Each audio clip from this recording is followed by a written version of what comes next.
ចាប្រាសាទថ្លាថ្លៃប្រាសាទនាងខ្មៅដៅជាប់ដួងចិត្តភ្នំតាម៉ៅពិតសួនសត្វប្រពៃអោស្រុកដូនកែវបងកងល្បាញល្បីរួមស្នេហ៍ភក្តីតឹងដីខែមរារួមស្នេហ៍ភក្តីទឹកដីខែមរារួមស្នេហ៍ភក្តីទឹកដីខែមរារួមស្នេហ៍ភក្តីទឹកដីខែមរារួមស្នេហ៍ភក្តីទឹកដីខែមរា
រឿងប្រាសាទភ្នំជីសូរខេត្តតាកែវ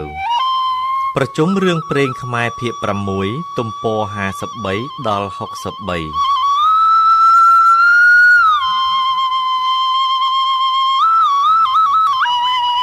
ភ្នំជីសូរជាឈ្មោះទីកន្លែងមួយដែលគេស្គាល់ច្រើនក្នុងមជ្ឈដ្ឋានអ្នកចូលចិត្តធ្វើដំណើរកម្សាន្តតាមទីជិតឬឆ្ងាយព្រោះជាទីដំណើរបុរាណហើយជារមណីយដ្ឋានដែលទើបនឹងរៀបចំថ្មីៗក្នុងប្រទេសកម្ពុជាយើងការល្បីរន្ទឺនាមដូចនេះជាហេតុនាំឲ្យអ្នកផងចង់ដឹងអំពីភាពរៀងទីតាំងនិងប្រវត្តិដើមរបស់កន្លែងនេះឲ្យរឹងរិតបានច្បាស់លាស់ឡើងព្រោះបណ្ដាអ្នកដែលពុំទាន់បានឃើញក៏មានគំនិតឆ្ងល់ចង់ឃើញចង់ដឹងទាំងស្រុង ចំណែកអ្នកដែលធ្លាប់បានស្គាល់ហើយក៏រមែងនៅមានឆ្ងល់ពីប្រវត្តិដើមកំណើតទីនេះជាមិនខានដែរអាស្រ័យហេតុនេះហើយបានជាក្រុមជំនុំទំនៀមទម្លាប់ខ្មែរមានភារៈធ្វើការស្រាវជ្រាវរកហេតុផលច្បាស់លាស់យកមកអធិប្បាយបញ្ជាក់ជូនក្នុងគ្រានេះដោយប្រមូលឯកសារដែលសមាជិកឆ្លើយឆ្លងនៅខេត្តក្រៅសរសេរឲ្យព័ត៌មានមកនិងដោយការចាត់ឲ្យសមាជិកចេញទៅពិនិត្យសង្កេតផ្ទាល់ដល់ទីកន្លែងព្រមទាំងសាកសួរអ្នកស្រុកដែលនៅជិតខាងទីនោះទៀតផងភ្នំជីសូស្ថិតនៅក្នុងឃុំរវៀងស្រុកសំរោងខេត្តតាកែវគឺនៅជាប់នឹងផ្លូវជាតិដែលបែកចេញពីផ្លូវជាតិលេខ2ភ្នំពេញតាកែវកាត់តម្រង់ទៅឯផ្សារព្រៃលវាស្រុកព្រៃកបាសផ្លូវថ្នល់ត្រង់ជើងភ្នំនេះជ្រុងខាងជើងមានបែកជា3គឺមួយចូលពីវត្តប្រាសាទនាងខ្មៅមួយបែកពីផ្លូវជាតិកាត់មកតាមផ្សាររបត់រកាសាលាស្រុកសំរោងនិងមួយទៀតមកពីផ្សារព្រៃលវាសាលាស្រុកព្រៃកបាសមកប្រសពគ្នាត្រង់កន្លែងនេះដូច្នេះអ្នកធ្វើដំណើរទៅពីភ្នំពេញដោយរថយន្តផ្ទាល់ខ្លួនអាចបត់ចូលតាមផ្លូវបែកត្រង់វត្តប្រាសាទនាងខ្មៅក៏បានឬចាំទៅបត់តាមផ្លូវបំបែកផ្លូវចូលបត់រកាក៏បានសប្តាហ៍ថ្ងៃនៅលើកំពូលភ្នំនេះមានប្រាសាទបុរាណមួយតូចល្មមប៉ុន្តែមានរបៀបរៀបរយប្រកបដោយផែនទីសមរម្យនៅឡើយប្រាសាទនេះហើយដែលអ្នកផងនិយមហៅថាប្រាសាទភ្នំជីសូហើយដែលយើងអធិប្បាយពីខាងដើមថាអ្នកផងគេនិយមទៅទស្សនាជាញឹកញាប់តាមពិតរូបរាងប្រាសាទនេះពុំមានភាពស្ដុកស្ដំដោយប្រាសាទអង្គរឬប្រាសាទដទៃទៀតនៅចំណោមអង្គរឡើយគេប្រទះឃើញតែកំពែងព័ទ្ធជុំវិញប៉ុណ្ណោះដែលនៅគង់ទ្រង់កំពែងនេះធ្វើពីថ្មភក់ឬថ្មបាយក្រៀមតម្រៀបគ្នាជា2តម្រួតក្នុងក្រៅឃ្លាតពីគ្នាប្រមាណជា2ម៉ែត្រហើយខាងលើមានតម្រៀបថ្មដូចគ្នានេះធ្វើជាដំបូលប្រក់ពីលើអាចឲ្យមនុស្សជ្រកនៅក្នុងនេះបានយ៉ាងស្រួលជ្រុងទាំង4នេះមានទ្វារធំនៅគ្រប់ទាំង4ទិសដោយមានថ្មឆ្លាក់ជាក្បាច់ត្របកឈូកបន្ទាប់គ្នាជាកំពូលប្រាង្គដ៏មានក្បាច់ផ្តែរនិងក្បាច់ស៊ុមយ៉ាងស្រស់គួរជាទីទស្សនាក្រៃលែងសងខាងទ្វារសំខាន់នេះមានទ្វារតូច2ដែលមានចន្លោះល្មមតែចុះខ្លួនមនុស្សម្នាក់ចេញចូលបានរូបចម្លាក់សំខាន់ជាងគេនៅក្នុងផ្តែរនៃខ្លោងទ្វារទាំងនោះមានរូបព្រះឥសូរគង់លើអាសនៈក៏មានស្រីស្នំគាល់ហ្វៅនិងពពួកសត្វលោកអោនក្បាលគោរពដង្កូវដង្ហែខ្លាចព្រះបារមីសប្តាហ៍ថ្ងៃកំពែងជុំវិញនេះទៅជាកំពែងព្រះវិហារព្រះពុទ្ធសាសនាដែលទើបតែនឹងសង់ឡើងនៅគ្រាបច្ចុប្បន្នទៅវិញគ្រាន់តែនៅសល់បណ្ណាល័យបុរាណជាថ្មបាក់បែកនៅសល់សងខាងវិហារប៉ុណ្ណោះដូច្នេះមុននឹងជម្រាបទ្រង់ទ្រាយច្បាស់លាស់ហាក់ដូចជាជួយបង្ហាញទីកន្លែងហូរហែដល់លោកអ្នកស្ដាប់យើងសូមជម្រាបអំពីប្រវត្តិពងសាវតានៃបុរាណដ្ឋាននេះជាមុនសិនប្រវត្តិនេះឯងមាន2ស្ថានគឺមួយតាមការស្រាវជ្រាវដែលយកសិលាចារឹកធ្វើជាមូលដ្ឋាននិងមួយបែបទៀតផ្អែកទៅលើរឿងព្រេងនិទានដែលអ្នកស្រុកនិយាយរត់មាត់តគ្នាជាច្រើនដំណរមនុស្សមកហើយសិលាចារឹកដែលអ្នកស្រាវជ្រាវបានរកឃើញនៅលើភ្នំជីសូទាំងអស់មាន4គឺ3ផ្ទាំងជាគោលដោយខ្លួនពីគ្នានិងមួយផ្ទាំងទៀតចាជាប់នឹងស៊ុមទ្វារសេចក្តីក្នុងសិលាចារឹកទាំងអស់នេះមានចុះនាមព្រះមហាក្សត្រ3ព្រះអង្គគឺព្រះបាទសូរ្យវរ្ម័នទី1គ្រិស្តសករាជ1002ដល់1049ព្រះបាទធរណិន្ទ្រវរ្ម័នទី1គ្រិស្តសករាជ1107ដល់1113និងព្រះបាទសូរ្យវរ្ម័នទី2គ្រិស្តសករាជ1113ដល់គ្រិស្តសករាជ1145ដែលជាហេតុនាំឲ្យយើងចាប់សេចក្តីបានថាព្រះរាជាទាំង3ព្រះអង្គនេះមានការតាក់ទងក្នុងដំណើរសាងបុរាណវត្ថុនេះជាប្រាកដដូច្នេះយើងស្រង់យកនៃជាដំណើរសាងទីកន្លែងនេះមកចុះក្នុងសេចក្តីស្រាវជ្រាវបានដោយសង្ខេបថា ចាប់ផ្ដើមឡើងសិលាចារឹករបស់បណ្ឌិតសេវចាសរសេរថាកាលនោះ939ស័កគ្រិស្តសករាជ1017ក្នុងរជ្ជកាលព្រះបាទសូរ្យវរ្ម័នទី1លោកបណ្ឌិតសេវចាបានចូលបព្វជិក្នុងសាសនាព្រាហ្មណ៍ស្ថិតក្នុងទីអាស្រមបទមួយកន្លែងឈ្មោះថាយោគិន្ទ្រល័យដែលពពួកអ្នកមានសទ្ធាចំនួននោះបានរួបរวมគ្នាកសាងឡើងនៅលើកំពូលភ្នំគឺជីសូនេះឯងបន្ទាប់មកមានមន្ត្រីជាន់ខ្ពស់ម្នាក់នាមកំដែងអញស្រីវិន្ទ្រៈដែលជាអ្នកឧបត្ថម្ភអាស្រមបទយោគិន្ទ្រល័យនិងជាឧបដ្ឋាករបស់បណ្ឌិតសេវចាផងលោកបានផ្ដើមគំនិតរើតាក់តែងទីអាស្រមនេះឲ្យបានធំថ្កុំថ្កើងរុងរឿងទៀតកិច្ចការដ៏ធំនេះនឹងធ្វើទៅបានលុះណាតែមានមធ្យោបាយគ្រប់គ្រាន់ម្ល៉េះហើយបានជាសេវចានិងស្រីវរិន្ទ្រៈបានមូលមតិគ្នាធ្វើជាគម្រោងការមួយដាក់ថ្វាយព្រះមហាក្សត្រទ្រង់ពិនិត្យដើម្បីសូមព្រះរាជាអនុញ្ញាតនិងសូមព្រះរាជនូបត្ថម្ភក៏ផងកាលនោះព្រះបាទសូរ្យវរ្ម័នទី1ព្រះអង្គក៏ទ្រង់មេត្តាប្រោសតាមការស្នើនេះដោយបានទាំងប្រោសប្រទាននៅវត្ថុមានតម្លៃសម្រាប់ជាការចំណាយក្នុងកិច្ចស្ថាបនានេះទៀតមិនតែប៉ុណ្ណោះទ្រង់បានប្រោសប្រទាននៅដីត្រង់តំបន់ដែលហៅថាយោគិន្ទ្រល័យនិងដីស្រុកភូមិមួយជាប់នឹងទីនេះដែលមានឈ្មោះថាយោគិន្ទ្របុរៈដល់ការស្ថាបនានេះទៀតចាប់តាំងពីនោះមកបណ្ឌិតសេវចានិងកំដែងអញស្រីវរិន្ទ្រៈនាំគ្នាចាត់ចែងស្ថាបនាទីនេះឲ្យកើតឡើងជាតួប្រាសាទស្ដុកស្ដំហើយក៏សូមប្រោសព្រះរាជទាននៅនាមទីសក្ការៈសង្ឃថ្មីនៅលើភ្នំនេះឲ្យហៅថាសូរ្យបរវត្តដែលបានន័យថាភ្នំនៃព្រះបាទសូរ្យកិច្ចការស្ថាបនានេះពុំមែនធ្វើឲ្យភ្លាមនោះទេហេតុនេះហើយបានជាផុតពីរាជនៃព្រះបាទសូរ្យវរ្ម័នទី1ទៅក៏នៅតែបន្តកិច្ចការនេះតទៅទៀតក្នុងរាជរបស់ព្រះបាទធរណិន្ទ្រវរ្ម័នទៀតរហូតដល់រជ្ជកាលព្រះបាទសូរ្យវរ្ម័នទី2ទើបបានហើយស្រេចព្រះបាទសូរ្យវរ្ម័នទ្រង់យាងធ្វើជាព្រះរាជាធិបតីក្នុងពិធីសម្ពោធបូជនីយដ្ឋាននេះជាស្រេចដោយមានដំណើរដូច្នេះទើបសិលាចារឹកទាំងឡាយនៅលើភ្នំជីសូមានចែងអំពីព្រះនាមព្រះរាជាទាំង3ព្រះអង្គនេះកាលបបានជាបូជនីយដ្ឋានស្ដុកស្ដំហើយពពួកព្រាហ្មណ៍ដែលទទួលភារៈក្នុងកិច្ចការស្ថាបនានេះបន្តមកពីកំដែងអញស្រីវរិន្ទ្រៈនោះមកក៏កសាងជាបដិមាករសំខាន់តម្កល់នៅក្នុងទីនេះធ្វើជាទីសក្ការៈបូជាសម្រាប់អ្នកផងទូទៅបដិមាករសំខាន់ជាងគេថ្វាយនាមថារស្ថវជៈដែលជាតំណាងព្រះឥសូរហើយមានព្រះនាមមួយទៀតដែលនិយាយក្នុងសិលាចារឹកជាញឹកញាប់ហៅថាកំដែងចកតៈស្រីសូរ្យវរ្ម័នទេវៈសេចក្តីរៀបរាប់មកទាំងនេះបញ្ជាក់តាមន័យក្នុងសិលាចារឹកទាំងប៉ុន្មានផ្ទាំងដែលយើងចង្អុលបង្ហាញមកហើយខាងលើបន្តទៅទៀតនេះយើងនឹងងាកបែរទៅលើកយករឿងព្រេងតាមអ្នកស្រុកចាំតគ្នាមកអធិប្បាយម្ដង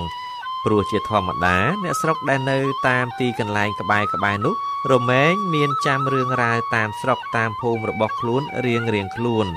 ហើយរឿងទាំងនោះជួនកាលក៏មានសារៈគួរយកជាការបានខ្លះដែររឿងព្រេងនោះដំណាលថា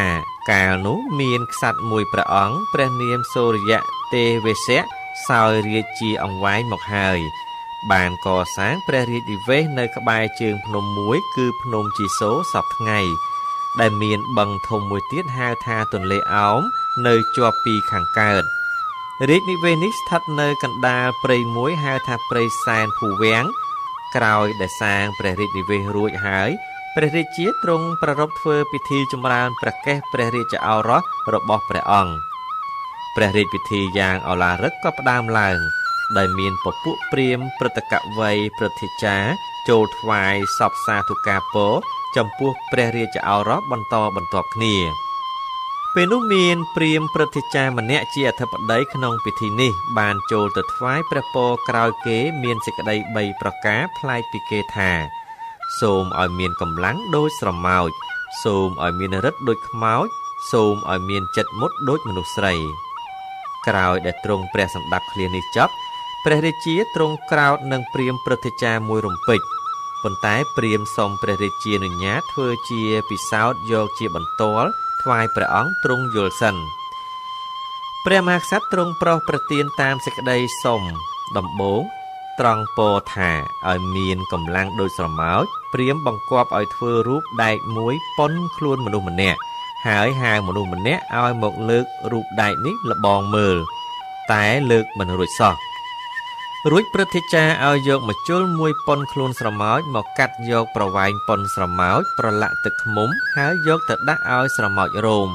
ពេលនោះស្រមោចមួយក៏ពាំកំណាត់ម្ជុលនោះទៅបាត់ព្រាហ្មណ៍ក្រាបបង្គំទូលព្រះមហាក្សត្រថាក្រាបទូលនេះហើយដែលថាកម្លាំងដូចស្រមោចពរទី2ដែលថាមានឫទ្ធិដូចខ្មោចព្រាហ្មណ៍ឲ្យគេយកខ្មោចស្លាប់តៃហោង7យ៉ាងគឺស្លាប់ដោយសម្រាលកូនមួយដោយពស់ចឹកមួយដោយក្របីវត្តមួយដោយរន្ទះបាញ់មួយដោយគេលបកាប់មួយដោយលងទឹកមួយដោយចងកមួយហើយឲ្យយកខ្មោចទាំង7នេះទៅកប់នៅឆ្ងាយពីភូមិស្រុករួចហើយឲ្យយកផ្តិលប្រាក់ល្អៗទៅកប់នៅចំចន្លោះក្បាលខ្មោចនេះមិនតែប៉ុណ្ណោះឲ្យយកពែរួតពែហុំពែជើងត្រុំពែចម្រុះជ្រូកជាដើមទៅតម្រៀបនៅលើកំណប់ក្បាលខ្មោចនេះដោយមានដាក់បាយសបាយក្រហមក្បាលជ្រូកមានឆ្កាងនៅត្រង់នោះផងលុះដល់ពេលយប់ស្ងាត់ព្រាហ្មណ៍ក៏ប្រើពួកអាមាត្យណាម្នាក់ដែលចង់បានផ្តិលប្រាក់ដែលកប់នោះឲ្យទៅជីកយកចុះពេលនោះគ្មាននរណាម្នាក់ហ៊ានទៅយកផ្តិលប្រាក់នោះសោះត្រង់នេះព្រាហ្មណ៍ក្រាបបង្គំទូលរាជាថានេះហើយដែលហៅថាមានឫទ្ធិដូចខ្មោចចំណែកពរទី3ដែលថាមានចិត្តមុតដូចមនុស្សស្រីនោះព្រាហ្មណ៍ព្រឹទ្ធាចារ្យបានធ្វើការពិសោធន៍វែងឆ្ងាយដូចតទៅនេះដំបូងហៅបុរសកំសត់ម្នាក់មកនិយាយថាមើលសពថ្ងៃនេះអ្នកឯងកំសត់តោកយ៉ាបើខ្ញុំបង្គាប់ឲ្យអ្នកសម្លាប់ប្រពន្ធអ្នកឯងចោលក្នុងរយៈ3ថ្ងៃទៀតខ្ញុំនឹងតាំងឲ្យអ្នកធ្វើជាមន្ត្រីធំតើសុខចិត្តឬទេបុរសសញ្ជឹងគិតមួយសន្ទុះក៏ងើបឡើងឆ្លើយថាខ្ញុំមិនអាចធ្វើបានទេលោកព្រោះភរិយាខ្ញុំនេះបានរួមសុខទុក្ខកំសត់កំរនឹងគ្នាយូរមកហើយខ្ញុំមិនងាយបំភ្លេចសេចក្តីកំសត់នេះបានទេហើយមួយទៀតភរិយាខ្ញុំជាមនុស្សស្រីគ្នាតែងទន់ភ្លន់ជានិច្ចដូច្នេះហើយបានជាខ្ញុំរកដាច់ចិត្តសម្លាប់មិនកើតលឺសូឆ្លើយដូច្នេះព្រាហ្មណ៍ក៏ប្រាឲ្យបរិសនេះត្រឡប់ទៅផ្ទះវិញថ្ងៃបន្ទាប់មកព្រាហ្មណ៍ឲ្យអាមាត្យទៅលបហៅនាងជាភរិយាមកសួរម្ដងនាងនោះមកដល់ភ្លាមព្រាហ្មណ៍ក៏ចាប់សួរថាណែនាងប្តីនាងជាមនុស្សអាក្រក់ណាស់ហើយក្រទៀតអនាគតនាងក៏ពុំមានសង្ឃឹមអ្វីដែរដូច្នេះខ្ញុំស្នើស្ងាត់ជាមួយនាងថាបើនាងហ៊ានសម្លាប់ប្តីនាងក្នុងរយៈពេល3ថ្ងៃទៀតខ្ញុំនឹងលើកនាងជាប្រពន្ធពេញយោះហើយខ្ញុំប្រគល់ដាក់ដៃនាងនៅទ្រព្យសម្បត្តិមានតម្លៃទាំងអស់នាងស្រីនោះនៅស្ងៀមមួយសន្ទុះពុំចេញស្ដីសោះព្រឹទ្ធាចារ្យក៏អនុញ្ញាតឲ្យនាងយកទៅរេគិតមួយថ្ងៃសិនចុះចាំដល់ថ្ងៃស្អែកសឹមមកប្រាប់វិញនាងស្រីក៏លាចេញទៅលុះដល់ថ្ងៃស្អែកត្រឡប់នាំចម្លើយមកវិញនាងឆ្លើយជម្រាបព្រាហ្មណ៍នៅចំពោះមុខព្រះភ័ក្ត្រព្រះមហាក្សត្រថាខ្ញុំព្រមធ្វើតាមលោកហើយព្រោះខ្ញុំគ្មានសង្ឃឹមលើប្តីខ្ញុំទេបើរកស៊ីនេសាទត្រីយ៉ាងនេះគ្រាន់តែនាងនេះឆ្លើយចប់ភ្លាមព្រាហ្មណ៍ព្រឹទ្ធាចារ្យក៏ងាកបែរយ៉ាងប្រញាប់ទៅក្រាបទូលព្រះរាជាមួយរំពេចថាក្រាបទូលព្រះអង្គនេះហើយជាបន្ទាល់ដែលទូលព្រះបង្គំក្រាបទូលថាមានចិត្តមុតដូចស្រីព្រះមហាក្សត្រកាលបើព្រះអង្គបានយល់សពគ្រប់បន្ទាល់តាមពាក្យព្រាហ្មណ៍ព្រឹទ្ធាចារ្យរួចហើយព្រះអង្គក៏តម្កល់ព្រាហ្មណ៍នេះជាអ្នកប្រាជ្ញធំហើយប្រទានពរតាមសេចក្តីប្រាថ្នាពេលនេះព្រាហ្មណ៍ក៏សុំព្រះអង្គអនុញ្ញាតសាងអាស្រមបទសម្រាប់ពួកព្រាហ្មណ៍ឲ្យបានស្ដុកស្ដំនៅលើកំពូលភ្នំដែលជាប់នឹងព្រះរាជនិវេសដ្ឋាននេះដោយចង់តបស្នងសងគុណព្រាហ្មណ៍នេះផងព្រះអង្គក៏ទ្រង់ប្រោសព្រះរាជានុញ្ញាតតាមបំណងព្រាហ្មណ៍ហើយក៏តាំងជាព្រះគ្រូនៃព្រះរាជបុត្រាតរៀងទៅសេចក្តីអធិប្បាយហូរហែមកនេះសម្រាប់បញ្ជាក់ឲ្យឃើញនៅប្រវត្តិដើមនៃប្រាសាទបុរាណនៅលើភ្នំជីសូរគឺមានទាំងបែបប្រវត្តិការផងទាំងបែបរឿងព្រេងផងប៉ុន្តែបើយើងផ្ទុះផ្ទឹមតាមបែបស្រាវជ្រាវប្រវត្តិសាស្ត្រវិញយើងនិយមយកសិលាចារឹកធ្វើជាមូលដ្ឋានសំខាន់ជាង ត្បិតសិលាចារឹកពុំមានអ្នកណាកែប្រែបានសូម្បីបន្តិចបន្តួចឡើយរីឯរឿងព្រេងវិញរមែងមានវិបត្តិឃ្លៀងឃ្លាតជាធម្មតាព្រោះអ្នកចាំនាំមកនិយាយតគ្នាតែងតែមានលើសខ្វះបន្តិចម្នាក់ជារៀងរាល់គ្នាដូច្នេះទើបយើងបញ្ជាក់បានថាប្រាសាទនៅលើភ្នំជីសូនេះកសាងឡើងតាំងពីរាជរបស់ព្រះបាទសូរ្យវរ្ម័នទី1រវាងគ្រិស្តសករាជ1002ដល់គ្រិស្តសករាជ1049ដើម្បីឧទ្ទិសថ្វាយទេវរូបតំណាងព្រះសិវៈដែលមានសមត្ថនាមមួយថាកំដែងចក្រតៈស្រីសូរ្យវរ្ម័នទេវៈឬហៅកាត់ខ្លីឲ្យចំថាព្រះឥសូរហើយទីនេះក៏មាននាមថាសូរ្យបរវត្តបានន័យថាភ្នំនៃព្រះបាទសូរ្យវរ្ម័នបាទរឿងប្រាសាទភ្នំជីសូចប់ត្រឹមតែប៉ុណ្ណេះ